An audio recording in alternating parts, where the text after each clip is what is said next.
If you're an early stage B2B startup and you are not closing enough of your prospect meetings, then there's only one thing you need to do to change that. And that is to record all of your sales meetings. So let me explain.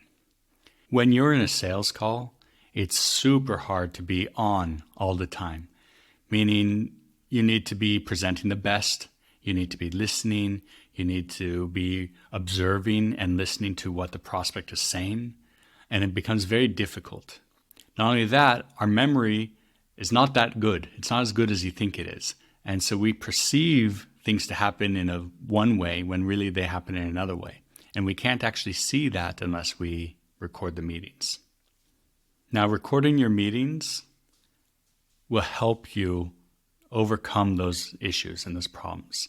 Because now, instead of having to take notes or have a biased view of how the call went, you're going to be able to get real feedback from the recording.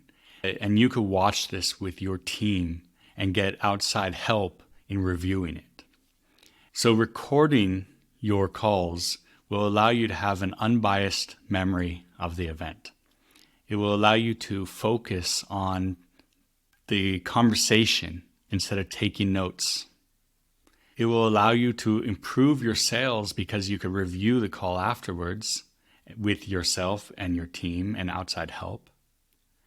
And you could also share the feedback that you get with the rest of your team, allowing for a better experience across the board, marketing, product, etc. So what should you look for when you're reviewing your calls? Well, you should look for ways to improve, first of all, not just to blame. And this is a really important thing. You want to look for constructive ways to improve. And you want to look for the reason behind why something's working or not working. If you're going to say, oh, that was the wrong thing to say, why was it the wrong thing to say? Maybe the expression on the buyer's face was a negative one. Maybe their response was a negative one. So you want to look for things like that to give reasoning behind why you need to change a certain way. You also want to look for your questioning. Was your questioning effective? As a salesperson, the number one thing you need to be doing is asking good questions and listening. So were your questions good? Were they helping dive deeper into the problems that the prospects are having? Or were they only shallow depth? Or were you talking more than you were asking questions? Which is another thing to be looking at, is active listening. So it's not just did you talk more than the prospect, it's also did you listen to what the prospect said? Was your response something that you were just trying to prove a point, or was it in response to a question that they asked or something that they mentioned? Were you adding value to the conversation, or were you just trying to sell your features? Remember, people buy off of the value that they're going to get, not off the features. And lastly is, how did you handle those objections? Objections would come up, maybe not necessarily straight like, hey, I don't want this, it's too expensive. Maybe there's a more subtle objection that, oh, I'm not sure this would work in our company with our tech stack, something like that. So you want to be able to understand if you handled these objections better, and also to see if there's a better way to handle them in the future. Did you understand the meaning behind the objection from the buyer?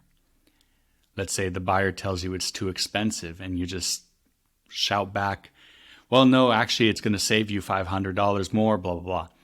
That's just coming back and being a salesperson, a pushy salesperson, not the consultative person that you need to be in order to win more deals. So you need to ask follow-up questions as, why is this too expensive? Maybe they misunderstood you on something. Maybe they don't have the problem you think they have.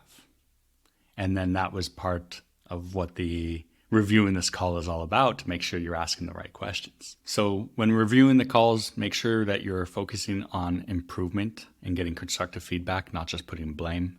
Make sure you're looking at the questioning that you are asking. Make sure that it's in-depth questions. Make sure you're actively listening to the prospect. listen to the words they're saying. Listen to the reason behind it. Make sure you're showing the value, not just features. And make sure that you're handling objections properly, not just head on. So who should you be reviewing these calls with? When you review calls alone, there's benefit that you can get there. However, you're missing out on some much deeper insights because you're going to be biased towards yourself and you're going to be blind to a lot of things that you did wrong or even that you did good because you're too constructive about yourself. So collaboration will bring along deeper insights. So bring on other salespeople to the calls. Let them hear it. Let them give their feedback. Have the product team come. This allows them to also get the feedback from the prospects, but also could tell you, hey, if you do it this way, it'll highlight this feature better. Same goes with your marketing team. They're great to collaborate on these call reviews. The executive team and the board, if you've got some really exciting news or if you lost a really big deal and you could show the moment on how or why, then that's really good. And the last one, which is really effective, is to get an outside view. Get somebody to come in that has experience with sales and isn't worried about losing their job, isn't worried about offending other people on the team. They're just going to give you real advice. And this is actually one of the things that I do for my clients. I review 1 or 2 calls a week for rapid improvement. So if you're interested in that, let me know. But these are the people who you should be reviewing your calls with. Now, before you go and start doing this, let's talk about the common mistakes that are typically done when recording and reviewing your calls. And the first one is you'll record all your calls, but you don't actually review them. That's a really big mistake. Don't not review your calls. Another mistake is that you choose to only review the best ones with your team. No, you want to improve, take the worst calls and focus on those. That's going to make the biggest increase in your performance. Another mistake that I see a lot is when you bring in other people from the team to help review this, is you become defensive. Everybody is there to help give you feedback so that you can improve and close more deals. So listen, don't defend yourself. Don't explain why you did things certain ways unless you don't believe that what they are saying is the right way.